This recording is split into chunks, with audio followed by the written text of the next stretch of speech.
네. 로마서 오늘 15장 공부를 하겠습니다. 세상 사람들은 세상에서 일어나는 여러 가지 일들을 판단할 때 자기들만의 생각으로 판단합니다. 이제 성이 되면 나름대로 가치관이 정립이 되고 이런 세상을 보는 이 세계관 다 웬만하면 다 정립이 됩니다. 그런 이제 지성이나 통찰력으로 자기 주변의 환경뿐만 아니라 이 세계에서 일어나는 일들을 판단을 합니다. 근데 그 사람들은 이제 영적인 것들은 모르죠. 그 일의 실제 배후에서 무슨 일이 일어나는지는 이제 잘 알지 못합니다. 근데 우리는 성경을 통해서 내 안에 일어나는 일들뿐만 아니라 내 주변에서 일어나는 일들, 또 세계가 어떻게 이제 예언된 말씀대로 이루어지는지를 우리는 이제 바라보는 것입니다. 다른 이유는 없습니다. 왜 그렇게 관심이 많은가?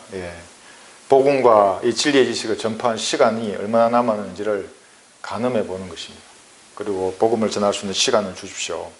그러니까 제가 맡은 사명이 있으면 그 사명을 감당할 수 있는 지혜와 용기를 주십시오. 이렇게 기도하면서 그래서 이제 우리는 유심히 살펴보는 것입니다. 과연 어떻게 돌아가는 것인지.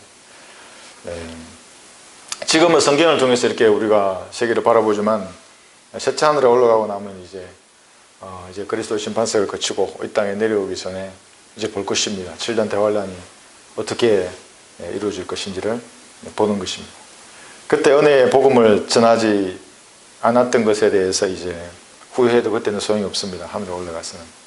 왜 저 사람에게 조금 더 양보하면서 복음을 전파할 수 있는 여건을 만들지 않았던가. 복음을 선택할 수 있는 기회를 주었을 텐데 그런 아쉬움이 없어야 됩니다. 그래서 우리 옆에 있을 때 사실은 우리가 잘 해드려야 합니다. 그분들. 복음을 완고하게 거부하는 사람들. 어떤 사람은 저도 제가 아는 지인들 중에도 있고 친척 중에도 있지만 복음을 꺼내지도 못하게 하는 분들이 있습니다. 참 안타깝죠. 그런 분들 보면. 그래서 제가 많이 섬기고 기회가 되면 복음을 전하려고 하는 것입니다.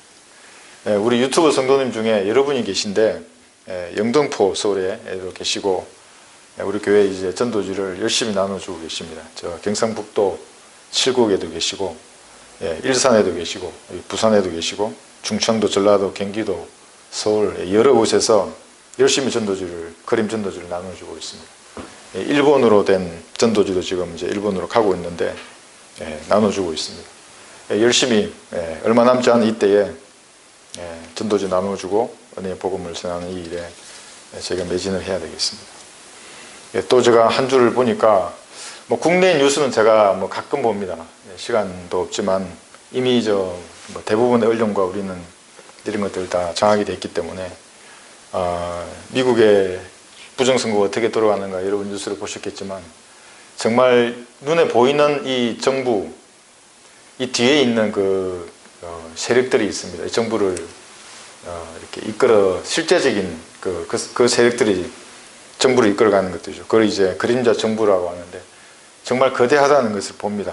우리나라 뉴스에 나오지 않지만 일반 우리들은 접근조차 할 수 없는 거대한 세력들입니다. 그래서 하나의 세계를 만들기 위해서 정말 노력했습니다. 그들은 보니까 세계 정부 이 건설을 위해서 수십 년간 물 밑에서 자기 사람들을 심어놓고 곳곳에 정의가 살아있다면 미국에 법치가 살아있다면 트럼프가 승리할 수밖에 없는데도 그러나 이제 뉴스들은 그렇지 않죠. 기득권 세력이 곳곳에 정말 포진해서 돈으로 매수를 하고 협박하고 하는 것들을 뉴스를 통해서 제가 보고 있습니다. 이 이제 국가의 큰 권력기관들 예를 들면 이런 게 있죠. 중앙정보국, 미국은 CIA입니다. 또 주경찰도 FBI. 이런 부정선거가 일어나면 걔들이 어디에 있는가? 트럼프 대통령이 한 말입니다. 도대체 FBI는 어디에 있고 CIA는 어디에 있는가?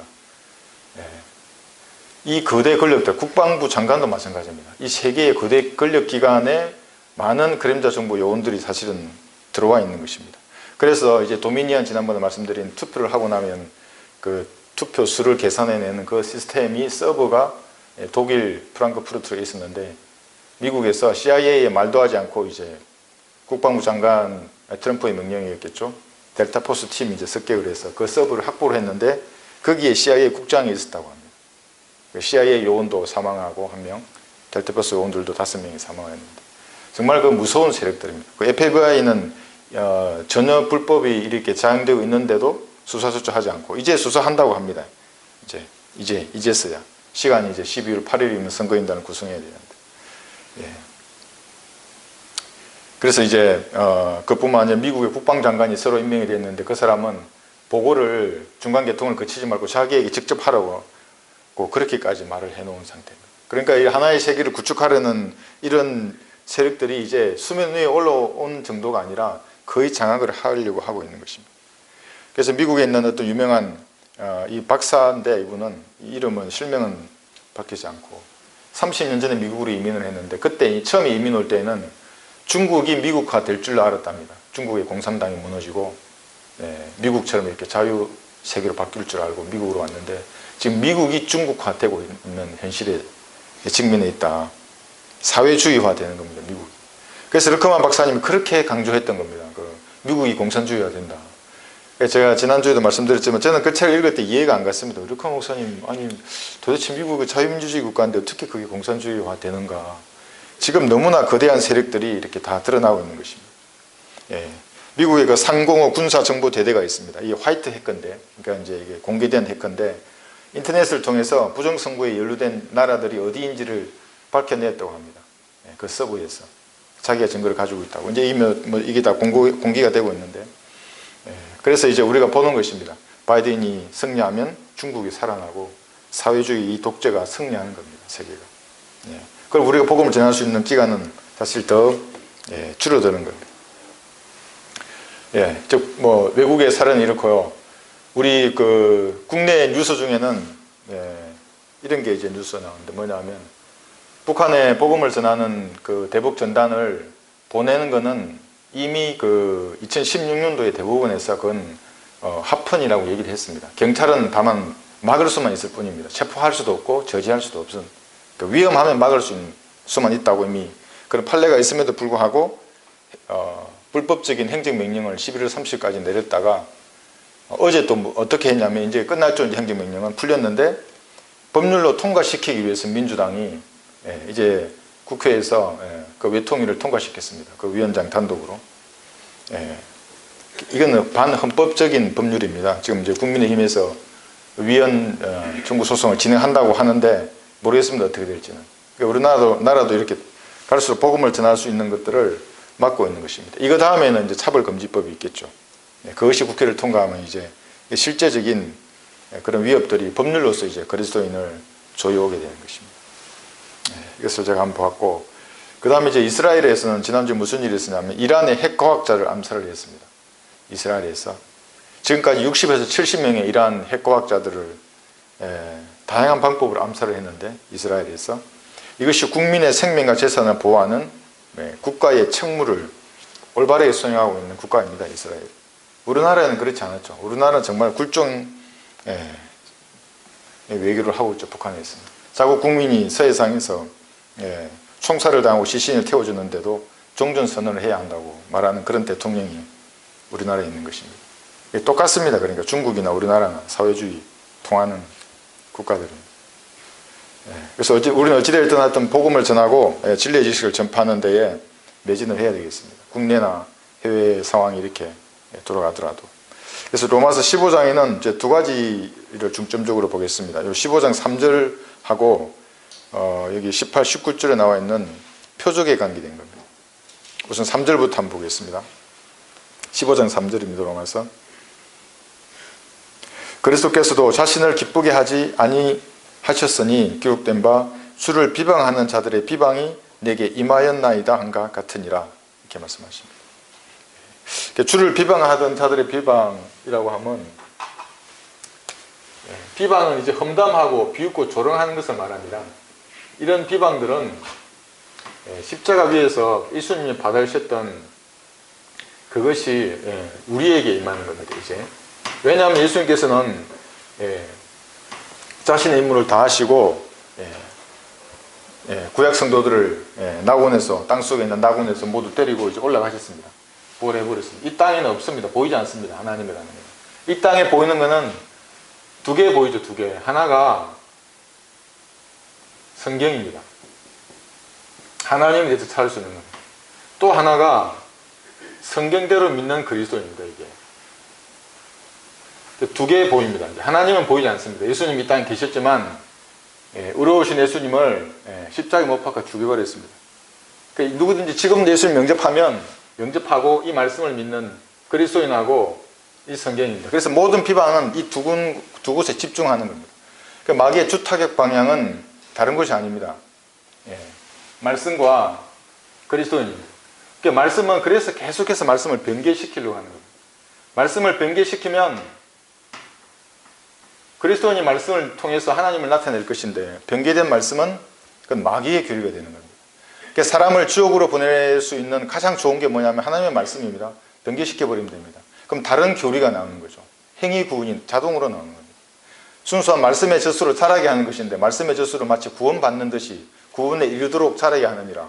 이 단순한 변개가 이 사람으로 하여금 이게 성경 말씀으로 믿는데 사실은 다른 교리를 믿음으로 지옥에 가게 만드는 것입니다. 그래서 마귀는 끊임없이 성경을 변개시키려고 공격을 하고 그래서 뭐 행위 구원도 있고 주의 만찬이랑 같은 그런 것도 있고 그 다음에 구약에 마치 제사장인 듯이 목사들이 그런 행세를 하는 것 다양한 비성경적인 교리들이 이 성경을 통해서 양산되는 겁니다.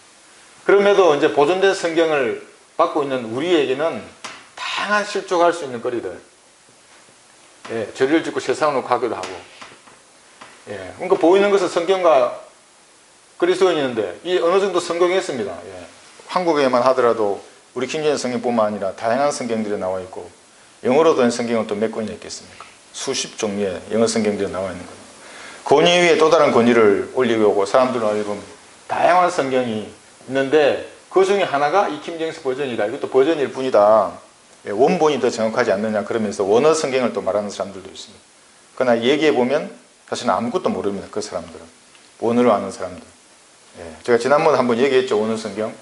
원어 성경을 누군가 얘기해가지고 영혼몸에 대해서 설명해 보라고 원어로. 설명 못합니다. 그냥 비잉입니다. 그 사람은. 존재로 나와 있는 겁니다. 영어에 대한 그대로. 그 존재가 뭐냐고. 이 성경이 아니면 그 존재가 영과 혼과 몸으로 되어 있다는 것을 어떤 성경도 밝힐 수 없는 것이라고. 그래서 그 사람들은 성경을 변개시키고 이게 이제 성공하니까 남아있는 그리스도인입니다. 이 그리스도인의 비방을 계속해서 합니다. 그 사람들은. 왜냐하면 우리만 실족해서 세상으로 가버리면 그 사람들은 승리하기 때문에 더 이상 없습니다. 성경도 변개시켰겠다. 이걸 다쓰고 차지하게 했겠다. 그리스도인들은 만약에 실족해서 낙심하게 되면 복음을 못 전하는 것입니다. 아까 우리 이 그리스도의 군사들처럼 사라져버리는 것입니다. 그래서 마귀의 주타격 방향은 성경들을 믿는 여기 15장 3절에 나와 있는 이거는 강한 자들입니다.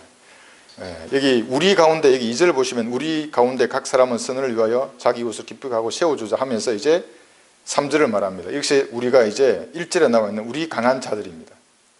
이 우리 강한 자들은 14장에 나와 있는 것을 짓게 행하는 사람들인데 우리 강한 자들 이런 세상에 무언가 던지려고 하는 그리스도인 성경들을 믿고 마귀가 장악한 이 세상에 순응하지 않습니다. 이 성경도 믿는 사람들은 이 세상에 순응하면 강한 자가 아닙니다. 약한 자들은 세상에 순응하는 것입니다. 우리는 순응하지 않습니다. 여러분 일편단심 민들레 아십니까 여러분? 민들레 유행가를 말하는 게 아니라 그리스도인들은 민들레 같아야 합니다. 지조를 지켜야 하는 겁니다. 왜 민들레를 일편단심이라고 하냐면 민들레는 우리 토종 민들레는 토종 민들레 씨만 받아들입니다. 그래서 이렇게 또 다른 민들레를 꽃 피우는데 이 서양의 민들레는 그렇지 않습니다. 아무 씨나 다 받아들입니다. 지조 없는 거죠. 서양 민들레는. 그래서 우리 토종 민들레는 이 토종 민들레 씨만 받아들이는 거예요. 그리고 땅속 깊이 뿌리가 일자로 이렇게 내려갑니다. 잡초처럼 번지는 겁니다. 꽃이. 그래서 꽃을 피웁니다. 보통 사람들은 지조를 말할 때 일편단심 민들레 이렇게 말합니다. 우리도 이 바른 말씀에 근거한 교리만 받아들여야 합니다. 이러한 경우에도 무슨 변개된 성경이나 조금 변개된 말씀 수용하지가 않습니다. 우리 지난 시간에 아브라함이 있기 전부터 나는 있었느니라 I was 이래버리면 모든 성경이 다 무너져 버리는 겁니다. 예수님의 신성이 격화시키는 겁니다. 여호와 하나님 아래에 또 다른 피조된 신이 되어버립니다. 예수님이. 그러면 여호와 정인으로부터 모든 사람은 다 구원받지 못하는 겁니다. 예수님이 곧 하나님이십니다. 우주의 창조주이시고 하나님의 몸이 예수님입니다. 하나님의 몸. 그분이 예수님이신데 창조주이신데 그러니까 아브라함이 있기 전부터 나는 있느니라입니다. 항상 지금도 계시고 과거에도 계셨고 있었고 있느니라, 지금도 있느니라, 미래에도 마찬가지입니다. 그러니까 하나님은 항상 현재라고 하는 겁니다. 인간들이 이걸 이해하지 못하니까 그 I am이라고 되어 있는 하나님의 이름을 I was로 바꿔버린 것입니다. 그렇듯 계속해서 성경을 계속해서 변개하는 겁니다. 그래서 우리 강한 자들은 무엇인가 이 세상에 순응하지 않고 던지는 사람들입니다. 강한 자들은. 그 세상에 군인들, 제가 지난주에 여기 오는데 저기 지포리에 사격장이 있습니다. 예전에 여기 제가 한 10년을 근무했었는데 매년 왔었습니다. 반기에 한 번씩 이렇게 일주일씩 왔었는데 기관총 소리를 들으니까 그때도 또 생각이 났었는데 원거리에서 저기 오면 포병을 사격을 합니다. 군인들은 근거리를 접근하면 이제 소총이나 기관총을 쏘고 진진 내로 들어오면 백병전을 하는 겁니다. 무엇이든 던집니다. 그래서 적과 싸우는 데 있어서 가만히 포기해버리고 죽지 않습니다. 군인들은 싸워야죠. 군인들은 당연히. 그 세상은 항상 이렇게 순응하지 않고 소란케 합니다. 그리스도인들은. 여기 사도행전 17장을 한번 보겠습니다. 강한 자들, 복음의 향기를 날리고 구령하는 사람들은 무엇인가를 던집니다. 세상에. 그래서 세상 사람들을 소요를 일으키는 자라고 우리를 비방하는 것입니다. 사도행전 17장 5절에서 6절을 보시면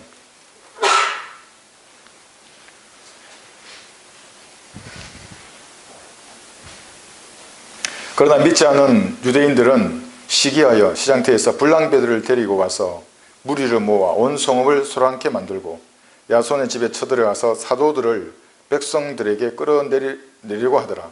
그러나 그들을 찾아내지 못하니 야손과 다른 형제 몇 사람을 성읍의 행정관들 앞으로 끌고 와 가서 외치기를 세상을 소란케 한 자들이 여기에도 왔도다. 이렇게 말합니다. 세상을 소란케 하는 자들. 왜냐하면 그 사람들의 생각은 우리하고 완전히 다릅니다. 우리가 무엇인가를 던진 겁니다. 그들 앞에. 여기 사도행전 24장도 한번 보겠습니다.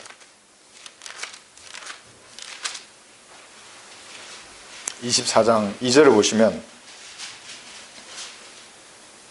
이제 여기 보면 아주 말 잘하는 말쟁이 변호사가 어떻게 그럴듯한 말로 압으로 하면서 이렇게 말하는지 쭉 나옵니다. 2절부터 5절까지 보시면 바울이 불려 나오니 터툴로가 고소하기 시작하여 말하기를 당신의 덕으로 우리가 큰 화평을 누리며 당신의 선견으로 이 민족에게 놀라운 일들이 이루어졌으므로 이 정말 그럴듯하게 말을 잘하는 변호사입니다. 이 사람은. 이제 3절 보십시오. 우리가 모든 곳에서 항상 이것을 감사하며 환영하였나이다. 펠릭스 각하 그럼에도 내가 당신께 더 이상 폐가 되지 않으려 하오니 간략하게 우리의 말을 들어주시는 관양을 바라나이다. 이 얼마나 이게 참 아첨하는 말을 잘합니까? 이제 5절 보시면 우리가 알고 보니 이 사람은 전염병자가 되어 세상에 있는 온 유대인 사이에 소요를 일으킨 자로서 나사렛 이단의 두목이며 이게 소요를 일으키고 그리고 이단의 두목이라고 말하는 거예요. 소요를 일으키고 이단의 두목. 이것이 성경들을 믿는 그리스도인들에게 항상 하는 말들입니다. 소요를 일으키고 네가 이단의 두목이다. 그런데 바울의 변론을 한번 들어보십시오. 이렇게 말하는 변호사에 대항하는 바울의 변론. 여기 13절 보시면 이제 계속해서 이 이제 말쟁이가 말을 한 겁니다. 바울이 반론을 펼칩니다. 그러나 이것을 당신께 고백하오니 즉 그들이 이단이라고 하는 그 도를 따라서 지금 바울이 하는 말입니다. 내가 내 조상들의 하나님을 섬기고 율법과 선지서들에 기록된 모든 것을 믿으며 바울의 믿음은 이겁니다. 율법과 선지서들에 기록된 모든 것을 믿으며 15절 보시면 의인과 불의한 자에게 다 죽은 자의 부활이 있게 되리라는 소망을 저 사람들 스스로 받아들이고 있듯이 나도 하나님을 향하여 가지고 있나이다. 이 소망 때문에 나 자신도 하나님과 사람 앞에 항상 거리낌 없이 없는 양심을 지니려고 힘쓰나이다.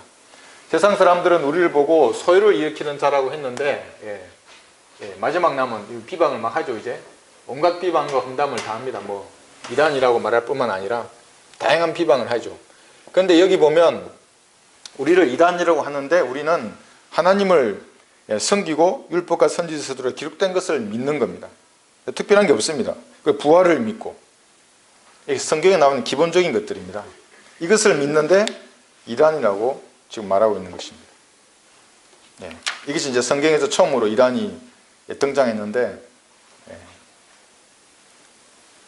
성경들을 믿는 사람은 문맥에서 그 단어가 뜻하는 바를 믿는 사람들을 세상 사람들 이단이라고 말하는 거예요. 그래서 성경을 사실은 이걸 펴는 것도 두려워합니다.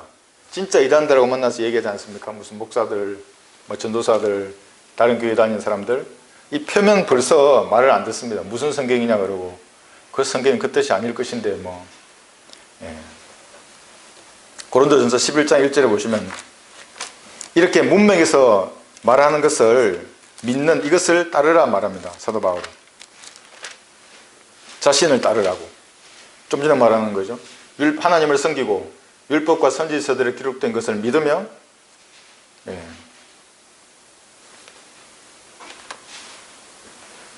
네. 부활의 소망을 가지고 있는 이것을 믿는 이것을 11장 1절 보시면 내가 그리스도를 따르는 것처럼 너희는 나를 따르는 자들이 되라.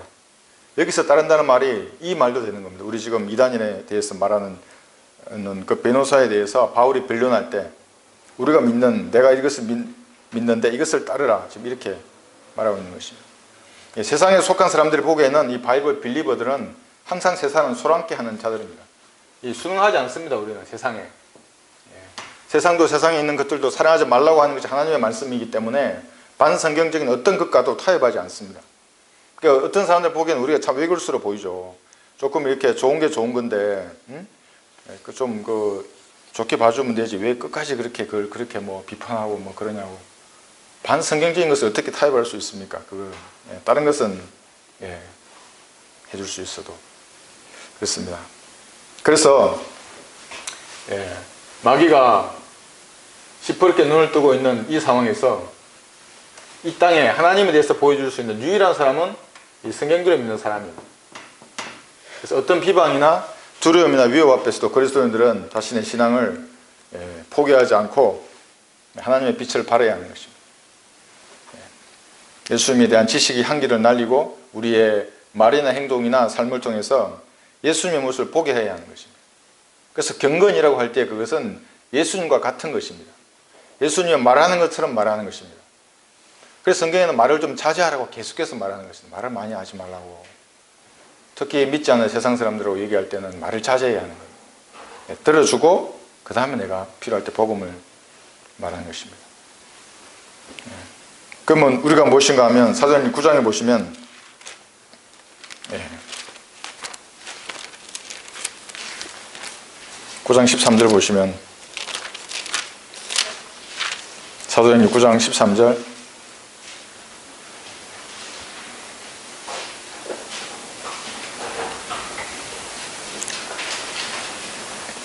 여기 13절에서 16절을 보시면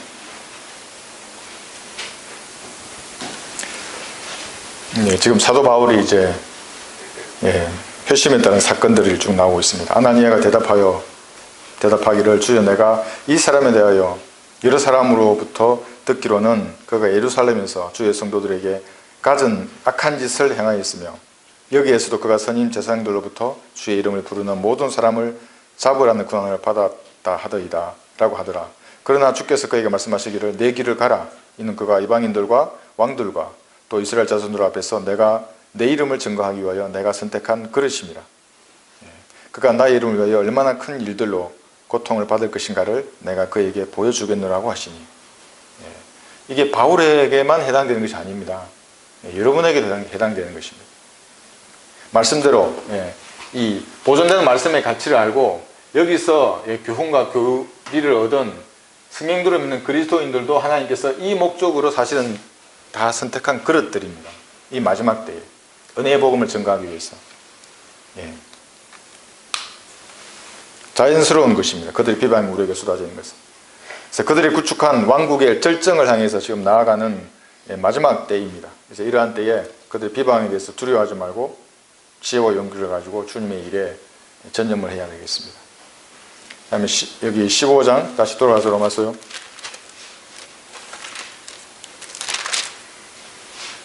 18절에서 19절 보시면 표적에 관한 말씀이 나옵니다. 이 표적은 많은 분들이 오해합니다. 표적에 대해서 이제 사도의 표적을 지금도 행해야 한다고 생각하는 사람들이 있습니다. 그러니까 눈으로 보는 것이죠. 표적은 눈으로 보는 것을 신뢰하기 때문에 믿음을 행사하지 못하는 겁니다.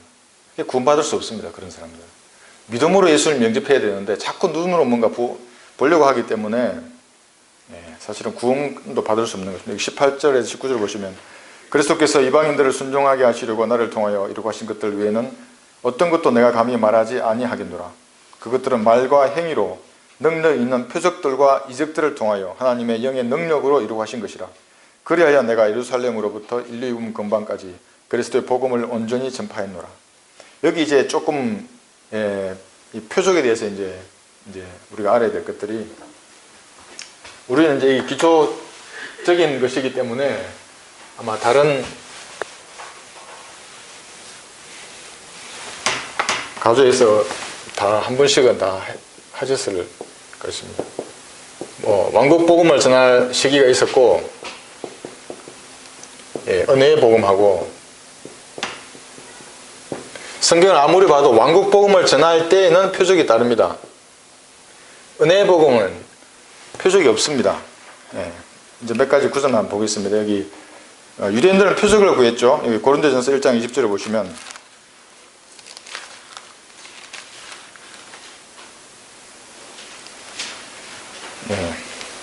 지혜 있는 자가 어디 있느냐, 학자가 어디 있느냐, 이 세상의 변론가가 어디에 있느냐.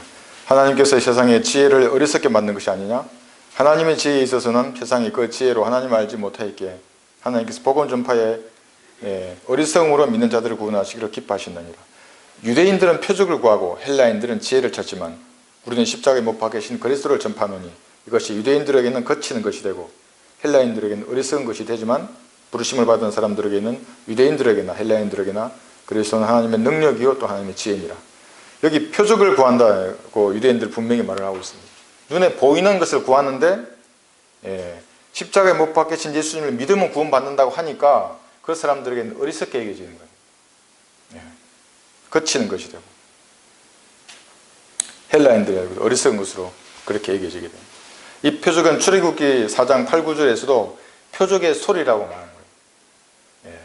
그래서 모세를 선택해서 보내실 때에도 문둥병을 치료해 주는 표적을 보여주는 거예요. 첫 번째 표적은 문둥병을 끄집어내어서 생기는 것을 보여주고 치료하는 것을 보여주고 이 표적의 소리를 보여주라 이렇게 유대인들에게 말했습니다. 그래서 사도들이 이런 모세와 같은 표적을 다 가졌던 것입니다. 마가복음 16장을 보겠습니다. 이것은 사도들과 함께 끝났습니다. 이미 사도의 표적은. 만약 그렇지 않다면 지금 이렇게 코로나로 어려운 시기에 은사주의자들이나 또 뭐 사도 이초석이라고 말하는 그 사람들, 또 뭐 성령의 능력이 많다고 하는 그 사람들 전부 병원으로 가야죠. 고치러. 코로나가 뭐가 문제겠습니까? 그러나 이것은 사도들의 시대와 함께 끝난 것입니다. 16장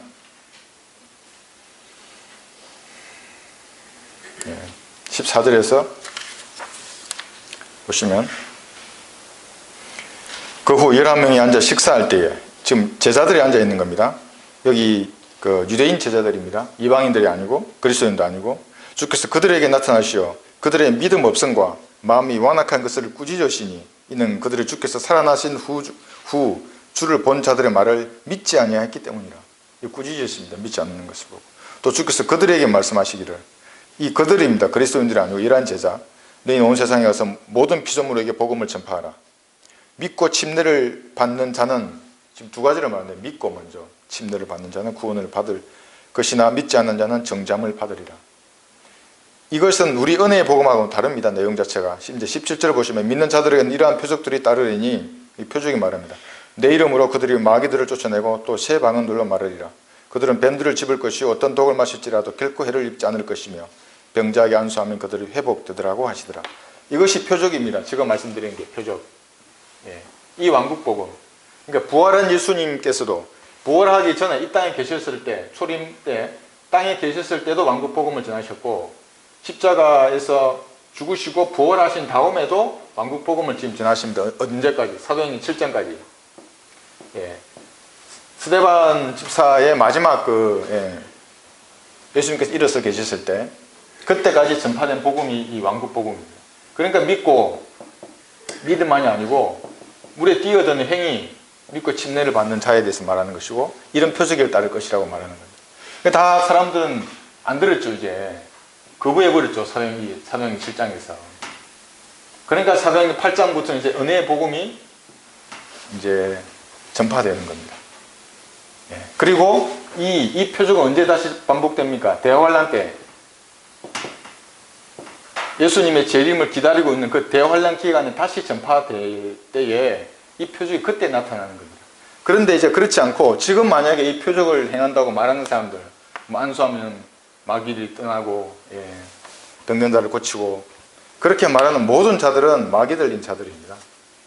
또 그런 말을 믿는 사람들은 아무리 복음을 전해도 안 받아들입니다. 왜냐하면 복음은 믿음으로 받는 것인데 이런 표적은 눈에 보이는 것이기 때문에 보이는 표적만 구하는 그 사람들에게는 복음마저도 들어가지 않는 것입니다. 그래서 아까 말씀드린 이 말씀과 그리스도인 두 개가 이제 하나님에 대해서 사람들이 볼 수 있는 유일한 것인데 이 말씀이 파괴해버린 겁니다. 교리를 바꿔 놓으니까 어떤 사람들은 계속 병 고침 얘기만 합니다. 제가 예전에 어떤 사람하고 상담할 때도 자꾸 자기 병을 고치는 얘기만 하는 겁니다. 아니, 그 병 고치면 그걸 얼마나 사시겠냐고, 그걸 80 사시냐고, 죽으면 지옥에 가는 거라고. 병 고침이 중요한 게 아니라 당신의 죄와 용서받은 사실을 믿어야 한다고. 당신이 믿는 거라고. 내가 믿어지게 하는 게 아니고 믿음을 행사하는 거라고. 하나님 주셨다고 당신에게 믿음을. 그건 왜 행사하려고 하지 않고 자꾸 병 고치는 얘기만 하고. 만약에 당신이 예수님 영접하면 고쳐주실 수도 있다고 하나님께서. 고쳐주지 않을 수도 있지만 고쳐주거나 고쳐주지 않는 거나 중요한 게 아니라고. 그것은 영원히 사는데 이 땅의 일에 뭐가 그렇게 연연해 하시냐고. 그런 자세로 예수님 영접하면 고쳐주십니다. 그런 자세만 돼 있다면. 그래서 이 표적이라고 할 때 이것을 우리가 잘 한번 봐야 되는 것입니다. 표적은 대환란 우리가 휴거되고 나면 이 땅이 다시 행해집니다. 이런 표적들은 왕국 복음을 전파하는 사람들에 의해서.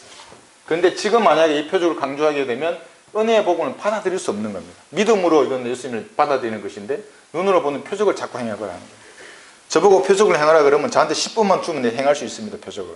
어떻게 그 사람이 지옥에서 불타는지를 내가 10분 동안 말씀의 칼로 찌를 수 있습니다. 제가 예전에 어떤 그 병사들을 구령하는데 이런 방에 부르는 겁니다. 이제 그 아래 방에 딱 들어오면 문을 잠그라고 앉으라는 거예요. 그래서 내가 복음을 전해도 되냐? 종교를 물어보고 된다 그러면 마음속에 무슨 생각이 드냐면 네가 말씀에 긴 칼 뽑아서 마음 놓고 찔러라 하는 확신을 주십니다. 하나님께서. 그러면 사람이 지옥에 가면 어떻게 되는지 제가 얘기합니다. 모든 사람은 죄인이고 나도 죄가 있지만 너 죄 있지 않느냐. 너는 반드시 지옥에서 불탈 것이고 이제 성경이 쭉 얘기합니다. 넌 언젠까지 불탈 것이고 막. 이 아이가 진짜 부들부들 뜹니다. 느껴집니다. 마음대로 찌릅니다. 어떤 고착되어 있는 생각이 아니고 하나님께서 자유롭게 말하게 하십니다. 능력이죠. 시멘트 바닥에 물을 꿇습니다. 20대 청년이 내가 꿇으라고 해서 꿇는 게 아니고 물을 꿇습니다. 같이 물을 꿇고 예수님 영접하는 겁니다. 이런 능력이 나오는 겁니다. 지금 이 은혜의 복음 전파한 이 시대에는 다릅니다. 그래서 이 은사주의자들은 정말 완전 마귀에게 쉬어 있는 자들입니다. 그래서 표적에 대해서는 이런 것이고요. 이게 마태복음 10장에도 나옵니다. 5절에서 8절 보시면 그래서 사마리아인들이 있는 그 땅으로 가지 말라고 한 겁니다. 왕국 복음을 전할 때는 지역이 제한되어 있죠. 이스라엘의 잃어버린 양들에게만 가라고 했던 복음입니다. 근데 은혜의 복음은 어디로 가야 됩니까? 가야죠. 믿음의 분량에 따라 전하는 겁니다. 이 은혜의 복음은 자기 믿음의 분량에 따라. 옆집 사람한테만 해도 되고 이웃이나 자기 고을이나 도시나 나라나 인접 국가가 가도 됩니다. 자기 믿음의 분량이 된다 그러면. 그러니까 하나님께서 지경을 넓혀달라고 하는 겁니다. 이 은혜의 복음 전파할 때 하나님께 넓혀주십니다. 그래서 제가 은혜의 복음을 전파할 때 어떤 분하고 얘기를 하는데 복음 전도지 얘기하는데 돈 이런 얘기를 하는 겁니다. 물론 제가 이제 지원해 줍니다. 그런 분들은 필요하다고 하시는 분들. 제 이해가 안 가는 게 분명히 제가 은혜의 복음을 처음 이걸 이제 이 그림 전도지를 만들어서 전파하고자 하는 마음이 들었을 때는 모든 것을 보장해 주신다고 정말 여러 다양한 각도로 말씀하셨습니다. 정말 보장해 주십니다. 여러분들 한번 복음을 전하겠다고 순수한 마음은 다른 동기 없이 하나님 전도지를 사야 되는데 돈이 없습니다. 해보십시오. 한번 돈을 주는가 안 주는가. 저는 처음에 어떤 형제가 지갑을 잃어버렸는데 어떤 형태를 통해서 지갑을 찾았다면서 그 지갑 채로 들고 왔습니다. 전도지를 만들자고. 저한테 제일 먼저 만들자고. 내가 쓴 글을 전도지를 만들자고. 그래서 제가 이제 저도 그 행지가 낸 돈만큼 돈을 내서 처음에 전도지를 만들었던 겁니다. 그렇게 시작이 되었는데 반드시 여건을 보장해 주십니다. 하나님께서. 그래서 이제 계속해서 보시면 여기 18절에 보시면 그들이제입니다. 그들은 뱀들을 집을 것이요. 열한 제자와 해신자들. 그들은 뱀들을 집을 것이요.